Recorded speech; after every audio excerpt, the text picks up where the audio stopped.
The Adventist Development and Relief Agency, or ADRA, is scaling up operations to deploy humanitarian assistance for children and families displaced by the war in Ukraine. The relief agency has launched a fundraising campaign to strengthen programs for refugees from Ukraine and other global communities. According to the United Nations, more than 600,000 Ukrainians have been forced to flee their homes. More than 5 million people are expected to seek refuge in other countries, including the U.S. In a statement last week, Michael Kruger, president of ADRA International, said, ADRA calls for peace and the protection of the millions of people impacted by the crisis in Ukraine. Join us in prayer for the safety and well-being of tens of thousands of children and families who are in harm's way, are and will be displaced. We are taking measures to ensure the protection of our staff on the ground and working with trusted partners and the Adventist Church to ensure our humanitarian aid can quickly reach those in need. We sat down with Director of Emergency Management, Mario Oliveira, to talk about what ADRA is doing to help those displaced by the conflict, and how you can help their humanitarian efforts. Hi, Mario. Thank you so much for joining us today on ANN Video. I'm so happy to have you here. I know you guys are so busy, but we're so happy to have you talk to us about the situation in Eastern Europe and Ukraine. Mario, I guess my first question would be, could you tell our viewers a little bit about what is happening right now in the Ukraine and the surrounding countries?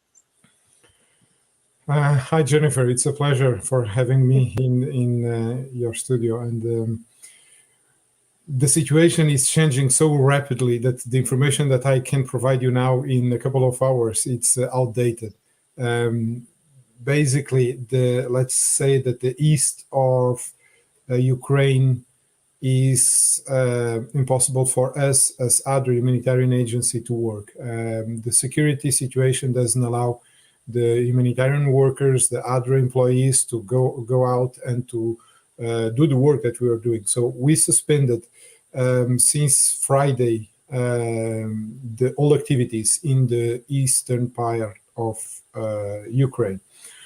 On the west part, it's where we have the huge influx of refugees fleeing, especially for Poland.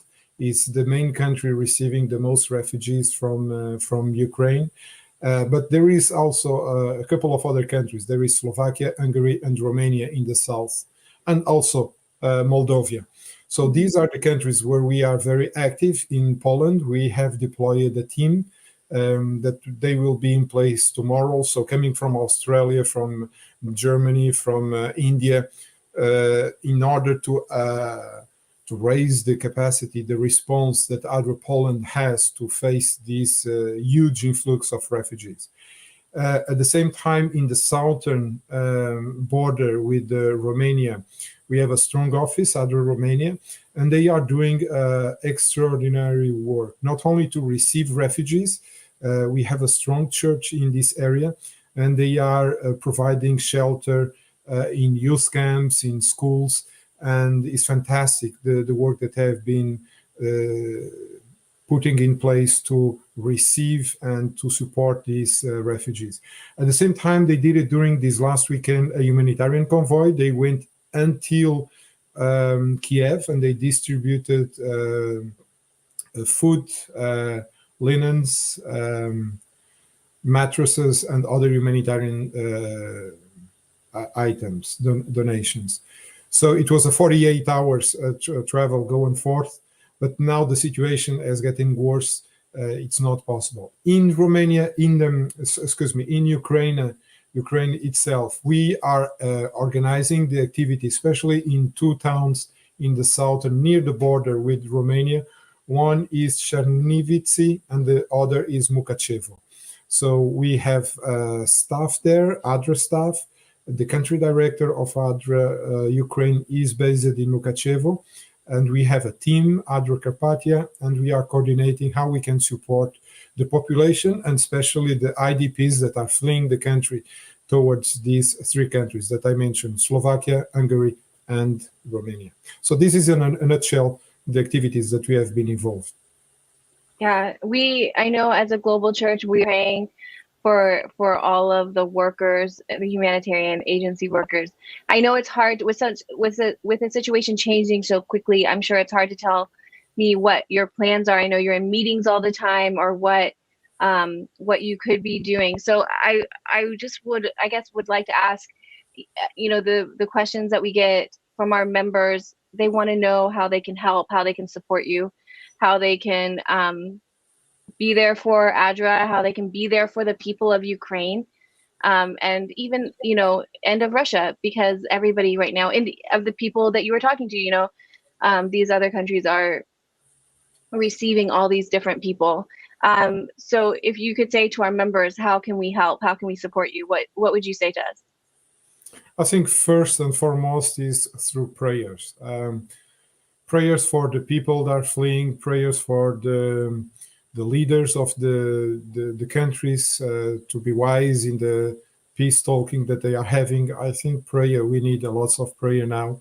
You can help also sharing what ADRA and others NGOs are doing in the country and outside. You can go to adra.org and see, or in the social media, Instagram, Facebook, and others social media.